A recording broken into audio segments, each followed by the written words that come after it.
Hello everyone, welcome to my channel students. आज हम लोग पढ़ने वाले हैं थर्मोडायनामिक्स में एक और इम्पॉर्टेंट वर्क और एक और इम्पॉर्टेंट प्रोसेस जो है एडियाबैटिक प्रोसेस और उसके रिलेटेड एडियाबैटिक कर्व। हम इसमें साथ में ये भी देखने वाले हैं कि work done in adiabatic process. Adiabatic process में वर्क कैसे किया जाता है। यहाँ पे मैंने तीन छोटे छोटे टॉपिक, मतलब दो छोटे टॉपिक है और एक थोड़ा बड़ा है। वर्क जो है वो तो इंपॉर्टेंट क्वेश्चन है जो काफ़ी है, अच्छे से करना है हमें। सो ये हमारा आज का मेन टॉपिक रहेगा। रही बात इनके नोट्स की, तो वो मैंने आपको ऑलरेडी डिलीवर कर दिए हैं और यदि आपने उन्हें नहीं देखा है तो लिंक डिस्क्रिप्शन में दी हुई, जाकर अभी देखें और डाउनलोड कर लें। अगर चैनल को सब्सक्राइब नहीं किया है तो जल्दी से चैनल को सब्सक्राइब करें ताकि आपको कंटिन्यूसली वीडियो मिल सके और अपनी पढ़ाई को आप आगे बढ़ा सकें। स्टूडेंट्स, देखते हैं हमारा लेक्चर शेड्यूल क्या है। आज का हमारा लेक्चर है लेक्चर 5, जिसमें हम पढ़ने वाले हैं adiabatic process, adiabatic curve and work done in adiabatic process. So student, यहाँ पे सबसे पहली बात मैं बता दूं कि इससे रिलेटेड कुछ जो छोटी टर्म्स हैं वो यदि आपने पढ़ ली है तो बहुत ही अच्छी बात है। यदि नहीं पढ़ी है तो आप प्रीवियस वीडियो को देख सकते हैं, जिनकी लिंक डिस्क्रिप्शन में दी हुई है, जाकर उन्हें अभी देख लें ताकि ये परफेक्शन के साथ कर सकें। चलिए देखते हैं एडियाबैटिक प्रोसेस क्या है। एडियाबैटिक प्रोसेस क्या होती है स्टूडेंट्स? दो इंपॉर्टेंट चीज इसमें हमको यहाँ ध्यान देना है। एक तो होती है हमारी सिस्टम और दूसरा होता है हमारा सराउंडिंग। सिस्टम के अंदर जब चेंज होता है तो सराउंडिंग के साथ कोई एनर्जी का मतलब एक्सचेंज नहीं हो, एक्सचेंज बिल्कुल नहीं होगा एनर्जी का। किस में? जब हम सिस्टम को चेंज करेंगे तो वो अपनी एनर्जी का या बाहर की एनर्जी को अंदर नहीं लेगा, अंदर की एनर्जी को बाहर नहीं आने देगा। ठीक इसके अपोजिट केस में था, आइसोथर्मल में था कि वो अपनी एनर्जी को बाहर भी भेज रहा था सराउंडिंग में और बाहर की एनर्जी को अपने अंदर भी लेकर टेम्परेचर को मेंटेन कर रहा था, क्योंकि वो आइसोथर्मल था। और यहाँ एडियाबैटिक है तो एडियाबैटिक में क्या होगा, एनर्जी प्रोड्यूस तो होगी, एनर्जी एब्जॉर्ब भी होगी, लेकिन वो सराउंडिंग के साथ उसको शेयर नहीं करेगा, उसके साथ उसका एक्सचेंज नहीं करेगा। सो स्टूडेंट्स, ये बात मैंने यहाँ लिखी हुई है, आप जरा ध्यान से देखें कि एडियाबैटिक प्रोसेस होता क्या है। When there is no exchange of heat between system and surrounding due to change in system in whole process, जब किसी भी सिस्टम और सराउंडिंग के बीच में जो हीट का एक्सचेंज नहीं होता है जबकि पूरे प्रोसेस में, तो it is called adiabatic process. तो उसको हम क्या कहते हैं? एडियाबैटिक प्रोसेस कहते हैं। सिंपल सी बात याद रखें कि हमारा जो सिस्टम है वो सराउंडिंग के साथ ना तो हीट को ले रहा है ना उससे दे रहा है, इस प्रकार का एक्सचेंज उसमें नहीं हो पा रहा है। तो वो कब? जब सिस्टम में चेंज हो रहा है तब, तो उसे हम एडियाबैटिक प्रोसेस कहते हैं। एडियाबैटिक प्रोसेस के दो हम एग्जांपल यहाँ बता देते हैं जो जनरली कॉमन है, जो हमने सुन रखे हैं, देख रखे हैं, एक्सपीरियंस किए होंगे, लेकिन हमें यह नहीं पता है कि वो एडियाबैटिक में आ रहे हैं क्या। आज हमको पता लगेगा। जैसे एग्जाम्पल मैं आपको बताता हूँ, जैसे propagation of sound wave. Propagation sound wave का मतलब जैसे हम बोल रहे हैं, हमारी आवाज़ जो है दूर तक जा रही है, तो इसमें जो इसका ट्रैवलिंग हो रहा है वो एक एडियाबैटिक प्रोसेस है। इसके अंदर कोई हीट एक्सचेंज नहीं हो रहा और ये बहुत तेजी से हो रहा है। यानी हमको एक बात समझ में यहाँ आती है कि एडियाबैटिक चेंज बहुत जल्दी होना चाहिए, उसके लिए टाइम डिफरेंस बहुत ही कम होना चाहिए, नहीं तो ये पॉसिबल है कि एनर्जी एक्सचेंज हो जाए। इसलिए कंडीशन जब पढ़ेंगे तो ये बात समझ में आएगी कि एडियाबैटिक प्रोसेस हमें बहुत जल्दी से कंप्लीट करना होता है।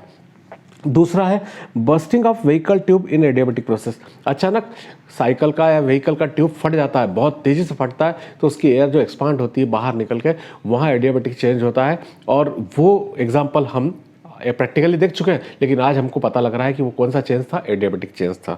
अब स्टूडेंट्स, इसको समझने के लिए हमें वही सिलेंडर और पिस्टन को लेना है, लेकिन इस बार हमें जो सिलेंडर को लेना है वो सिलेंडर की जो वॉल्स है वो नॉन कंडक्टिंग है और पिस्टन का भी बेस जो है नॉन कंडक्टिंग है। पिस्टन फिटेड है बेहतर तरीके से, वर्किंग गैस वही है जो 1 मोल लेते हैं हम लोग, तो वो हमें फिर से याद रखना है कि सिलेंडर और पिस्टन नॉन कंडक्टिंग होने चाहिए। देखिए मैंने यहाँ पे नॉन कंडक्टिंग सिलेंडर लिया है और पिस्टन भी नॉन कंडक्टिंग है और उसमें वर्किंग गैस को रखा हुआ है।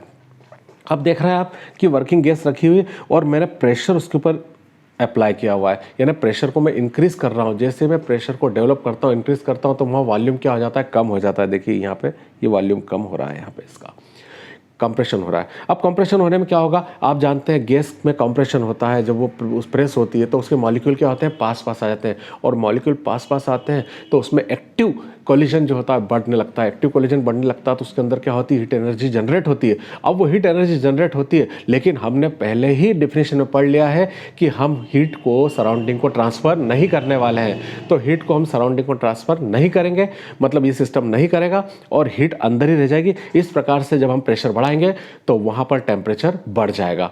ठीक अपोजिट हम उसको देखें कि जब हम पिस्टन को ऊपर की ओर पुल करते हैं तो हम प्रेशर को क्या कर रहे हैं, डिक्रीज कर रहे हैं, प्रेशर को डिक्रीज कर रहे हैं तो वॉल्यूम इंक्रीज हो रहा है, वॉल्यूम इंक्रीज हो रहा है तो उसमें मॉलिक्यूल्स क्या हो रहे हैं, एक आपस में एक दूसरे से क्या होते जा रहे हैं, दूर दूर होते जा रहे हैं। अब दूर दूर होने में क्या होने लगेगा, उनके अंदर कोलिजन, जो एक्टिव कोलिजन है उनके नंबर्स क्या होंगे, डिक्रीज हो जाएंगे।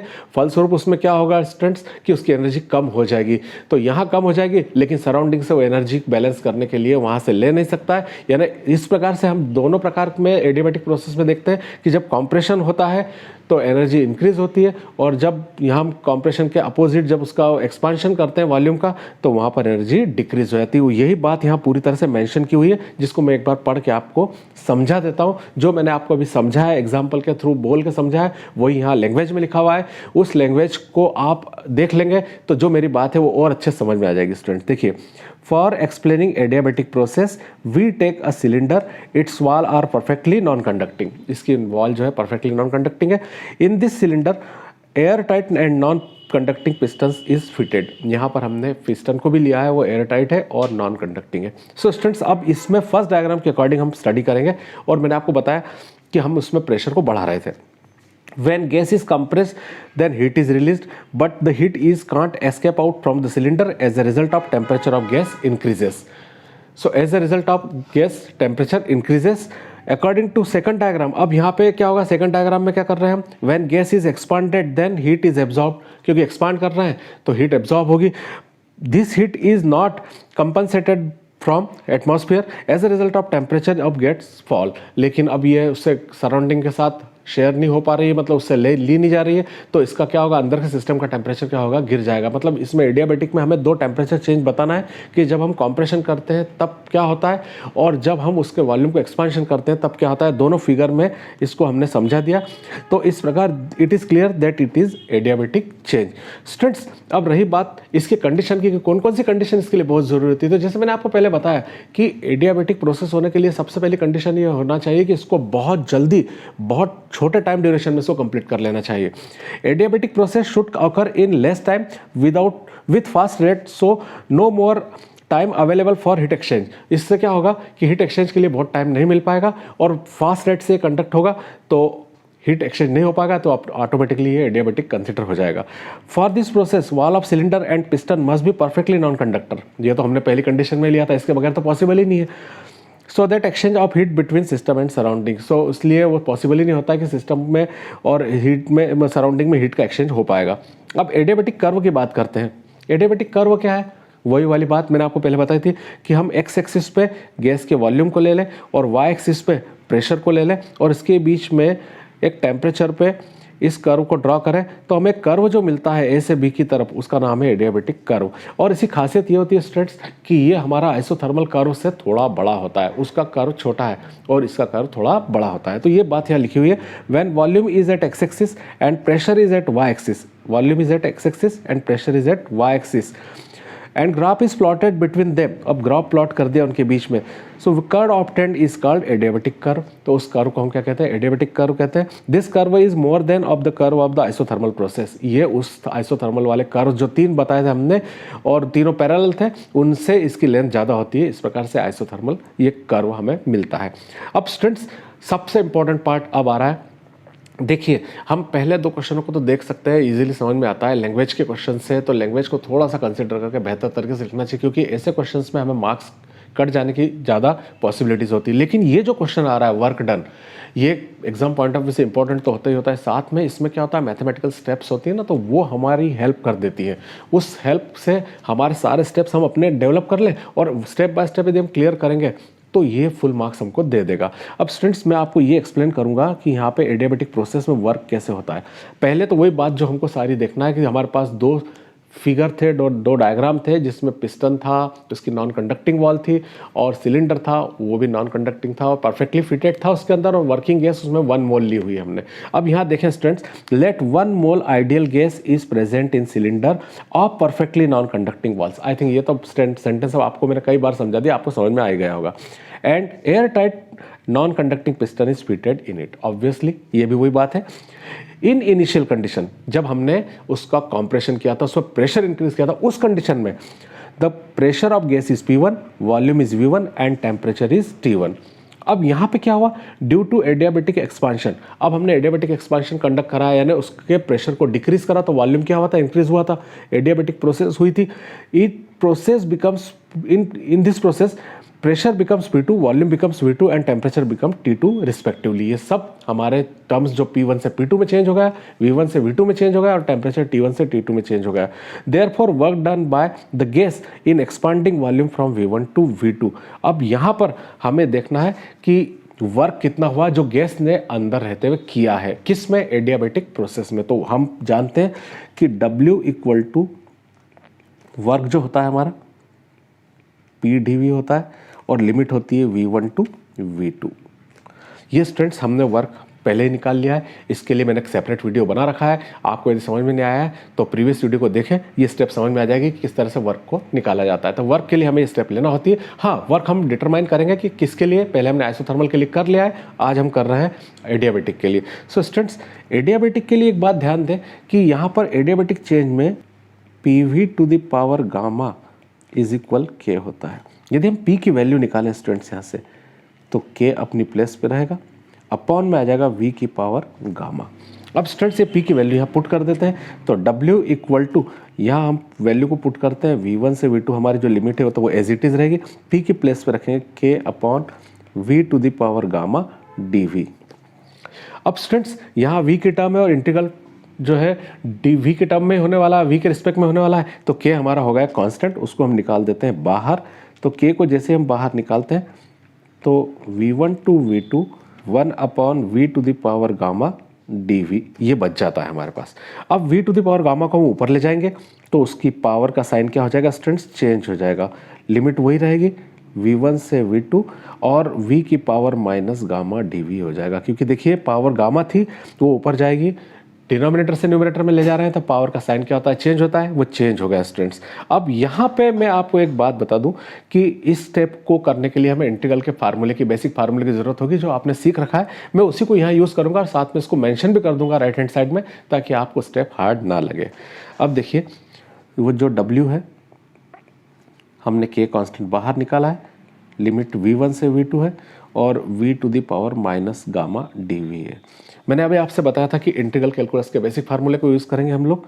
वो देखिए बेसिक फार्मूले का जो यूज़ है वो किस तरह से हो रहा है, integral of x to the power n dx x to the power n plus 1 upon n plus 1, ये फार्मूला हम लगाने वाले हैं। x के ऊपर जब पावर आती है तो इस फार्मूले को अप्लाई करते हैं। हमारी टर्म v है तो v पे पावर माइनस गामा, उस टर्म पे हम इस फार्मूले को अप्लाई कर देंगे। स्टूडेंट्स ये स्टेप आपको समझ में आ गया। यहाँ बेसिक इंटीग्रल फार्मूले का इस्तेमाल हम करने वाले हैं। वो बेसिक इंटीग्रल का फार्मूला जब हम इस्तेमाल करेंगे तो वो देखिए क्या करूँगा मैं, यहाँ पे W इक्वल टू K वैसे ही लिखा मैंने, और अब मैं फार्मूला लगाऊंगा तो मुझे ब्रैकेट लगाना पड़ेगा क्योंकि इंटीग्रल का साइन हट जाएगा, क्योंकि हम इंटीग्रल कर रहे हैं इसमें। तो वो फार्मूला हो जाएगा V की power minus gamma plus 1 upon minus gamma plus 1, और लिमिट जो है वो ब्रैकेट के राइट हैंड साइड पे आपको दिखाई देगी V1 टू V2। अब स्टूडेंट्स यहाँ पे एक फैक्टर दिख रहा है आपको कि माइनस गामा प्लस 1, ये जो है कांस्टेंट फैक्टर है, हम इसे कहाँ निकाल देते हैं, बाहर निकाल देते हैं। देखिए मैं इसको बाहर निकाल रहा हूँ, W equal to K upon minus gamma plus 1, और ब्रैकेट में बच गया हमारे पास V की पावर माइनस गामा प्लस 1, और लिमिट वही रहेगी V1 to V2। I think ये स्टेप्स आपको क्लियर हो गए, क्योंकि बहुत सिंपल स्टेप है, मैंने कांस्टेंट को केवल बाहर निकाला है यहाँ पे। अब स्टूडेंट्स यहाँ आप देखें कि W equal to K 1 minus gamma, मैंने इसको लिख लिया, ये 1 प्लस का था इसको आगे लिख दिया, गामा माइनस का उसको पीछे की ओर लिख दिया। अब यहाँ पे मैं यदि इसमें से माइनस साइन कॉमन लेता हूँ पावर में, तो माइनस पावर में कॉमन ली तो माइनस जो गामा था वो हो गया प्लस और वो 1 हो गया माइनस। लिमिट अभी हमने यूज़ नहीं की है इसलिए वो अपनी प्लेस पर लगी रहेगी।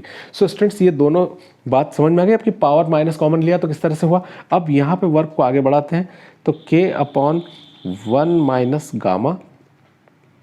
अब ये माइनस वाली पावर है, माइनस वाली पावर प्लस कब होती है, जब वो न्यूमरेटर से डिनोमिनेटर में जाती है, डिनोमिनेटर से न्यूमरेटर में आती है। तो मैं इसको डिनोमिनेटर में ले जाऊँ तो ये 1 के अपॉन में आके प्लस हो जाएगी, V to the power gamma minus 1 और V1 टू V2। अब स्टूडेंट्स यहाँ पे आप देखें, अब हम इसमें लिमिट अप्लाई करेंगे तो ये ज़्यादा बेहतर तरीके से अपना काम हो जाएगा। लेकिन W इक्वल टू के अपॉन 1 माइनस गामा, ये हमने लिख दिया।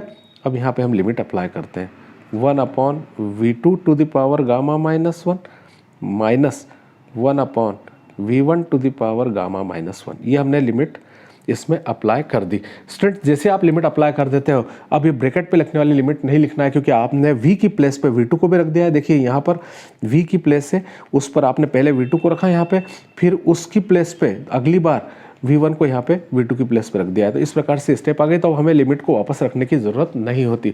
सो स्टूडेंट्स आई थिंक ये स्टेप समझ में आ गई। एक स्टेप इसमें और बना लेते हैं हम, वो स्टेप आप देख लें। W इक्वल टू K को हम अंदर की ओर मल्टीप्लाई कर देते हैं, तो हमारे पास बचेगा 1 माइनस गामा, और K को अंदर मल्टीप्लाई करें तो K upon V2 gamma minus 1 minus 1 upon V1 gamma minus 1। आई थिंक ये स्टेप भी आपको क्लियर हो गई होगी। मैं अब आगे वाली स्टेप में यहाँ K को मैं मल्टीप्लाई किया, तो K को इसमें मल्टीप्लाई करेंगे, तो K का यहाँ 1 में भी हुआ, इस 1 में भी हुआ। देखिए यहाँ पर K को मल्टीप्लाई किया हमने, तो इस 1 में भी K हुआ, और इसका इसमें भी मल्टीप्लाई किया तो यहाँ K हुआ। स्टूडेंट्स आई थिंक ये दोनों स्टेप आपको समझ में आ गई होगी। मैं आगे आपको बढ़ाता हूँ इसको। So W equal to 1 upon 1 minus gamma, वैसे ही है स्टूडेंट्स, और K के अपॉन में V2 gamma minus 1 minus K के अपॉन में V1 गामा माइनस 1। ये हमारी स्टेप हमने एक बार रिपीट कर ली वापस से नए पेज पे। अब स्टूडेंट्स यहाँ आप देखें कि ये हमारा कौन सा एडियाबेटिक चेंज है। एडियाबेटिक चेंज के लिए हमको एक बात फिर से दिमाग में रखना चाहिए कि यहाँ हम कोई गलती ना कर दें कि हम आइसोथर्मल वाला चेंज के लिए जो है हमारा बॉयल्स लॉ ना लगा दें यहाँ पे। तो यहाँ हमको ध्यान देना है कि एडियाबेटिक चेंज है, तो मैं यहाँ लिख के भी दे देता हूँ आपको कि फॉर एडियाबेटिक चेंज, इस एडियाबेटिक चेंज के लिए PV to the power gamma is equal to होता है K।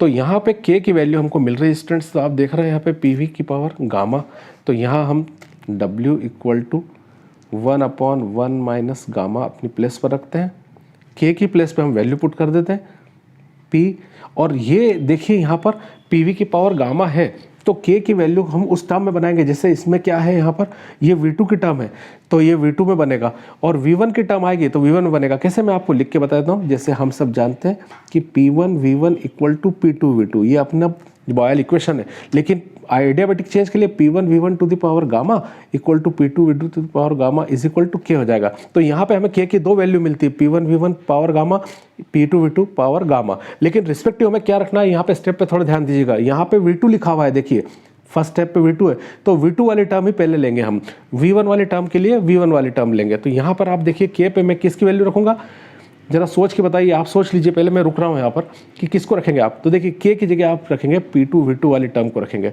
तो यहाँ हो जाएगा P2 V2 to the power gamma upon V2 to the power gamma minus 1 minus K, यहाँ पर आप 1 वाली टर्म रखेंगे, तो P1 V1 to the power gamma upon V1 to the power gamma minus 1।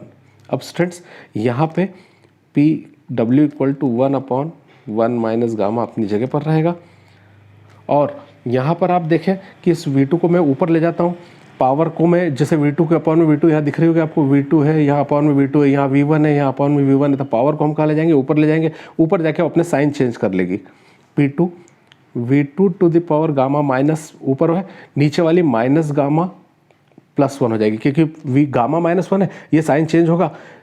देखिए गामा माइनस 1 है, ये ऊपर जाएगा तो चेंज होएगा और माइनस गामा प्लस 1 हो जाएगा। इसी प्रकार से मेरे स्टूडेंट्स यहाँ पे हम लोग देखेंगे कि P1 अपनी जगह पर ही रहेगा, V1 की पावर गामा हो और ऊपर जाएगा तो माइनस गामा प्लस 1 हो जाएगा। अब यहाँ पे आप देख रहे हैं गामा से गामा कैंसिल हो रहा है स्टूडेंट्स, ये गामा से गामा कैंसिल हो गया, यहाँ भी गामा से गामा कैंसिल हो गया। अब जो हमारे पास बच रहा है W equal to 1 upon 1 minus gamma PV2 minus PV1, ये बचा। अब स्टूडेंट्स यहाँ P कॉमन आ रहा है, देखो, या PV इक्वल टू RT, तो देखिए आप यहाँ पे आप जानते हैं कि PV2 है। अब यहाँ पे यहाँ पर थोड़ा सा ध्यान दें, थोड़ा सा यहाँ हमारा 2 छूट गया, P2 और ये P1, तो P2 V2 minus P1 V1। अब स्टूडेंट्स यहाँ पर P2 V2, ये कौन सा P2, यहाँ पे जो P2 था यही P2 लिखा है, इसी P2 को यहाँ लिखा है, ये P1 है यहाँ पर, ये P1 है और ये P1, बाकी V1 और V2 तो अपनी जगह पे ही स्टूडेंट्स। अब यहाँ फिर हम एक बार को ध्यान देंगे कि बॉयल्स लॉ लगाया यदि हम, या P1 V1 इक्वल टू क्या होता है RT1 और P2 V2 equal to RT2। ये कैसे आया स्टूडेंट्स, ये गैस इक्वेशन से आया, तो ये गैस इक्वेशन की वैल्यू हम यहाँ पे रख देते हैं, पुट कर देते हैं। So W equal to 1/1 minus gamma, P2 V2 की जगह पे क्या आ जाएगा RT2 माइनस यहाँ आ जाएगा RT1। ये वैल्यूज़ मैंने यहाँ पे पुट कर दी। R कॉमन आ रहा है, आपको दिख रहा है, ये R कॉमन ले लेते हैं हम, और यहाँ से माइनस कॉमन ले लेते हैं फिर से, तो ये बचा गामा -1, और यहाँ से भी माइनस कॉमन ले लीजिए, तो R तो कॉमन आ चुका है, बचा क्या है T2 माइनस T1। चलिए एक स्टेप और बना लेते हैं हम लोग, T2 माइनस T1। अब यदि माइनस कॉमन लेंगे तो माइनस से माइनस क्या होगा, कैंसिल हो जाएगा, और R अपॉन गामा -1 और कॉमन लिया माइनस, सो T1 माइनस T2। ये हमारा एडियाबेटिक वर्क है स्टूडेंट्स, और ये एडियाबेटिक वर्क जो है ये एग्जाम पॉइंट ऑफ व्यू से काफ़ी इंपॉर्टेंट होता है। और जितनी मैंने स्टेप यहाँ पे बताई है आपको, ये सब 1 बाय 1 स्टेप यहाँ पे जितनी मैंने की है, आप बुक में देखेंगे तो काफ़ी डायरेक्ट स्टेप में किया होता है। तो ये सब आपको जब एग्जाम में आए तो ये सारी स्टेप आपको मेंशन करना है। जितनी स्टेप आप मेंशन करेंगे, जितनी ज़्यादा अच्छे से एक्सप्लेन करेंगे, जहाँ जहाँ जो फार्मूला यूज़ हो रहा है वो फार्मूला अप्लाई करेंगे, जहाँ पे टर्म्स लगाना है, यहाँ पे केस इक्वेशन लगाई, तो ये सब आप जब बताएंगे ना, तो वो टीचर को भी लगेगा कि इसको परफेक्टली नॉलेज है। ऐसा नहीं कि कहीं से इसने रट लिया है, समझ लिया है, लेकिन आप परफेक्टली करना चाहते हैं तो इस तरीके से जब करेंगे तो एग्जाम पॉइंट ऑफ व्यू से बहुत अच्छा रहेगा। प्लस अपना नॉलेज भी इंक्रीज होता है। और कैसे होता है, इस बात का सेटिस्फेक्शन भी हमें होता है कि हाँ मैंने कर लिया और स्टेप बाय स्टेप मुझे करते आ गया। और आई थिंक आपको ये बहुत बेहतर समझ में आएगा, और एग्जाम में आपको सेम ऐसा ही करना है। इसके अलावा आपको कुछ और स्टेप्स नहीं देखना है, ये कि ये स्टेप आप जरूर कीजिए, तो उससे आपको परफेक्शन मिल जाएगा। मिलते हैं नेक्स्ट वीडियो में। Till then stay blessed and good bye.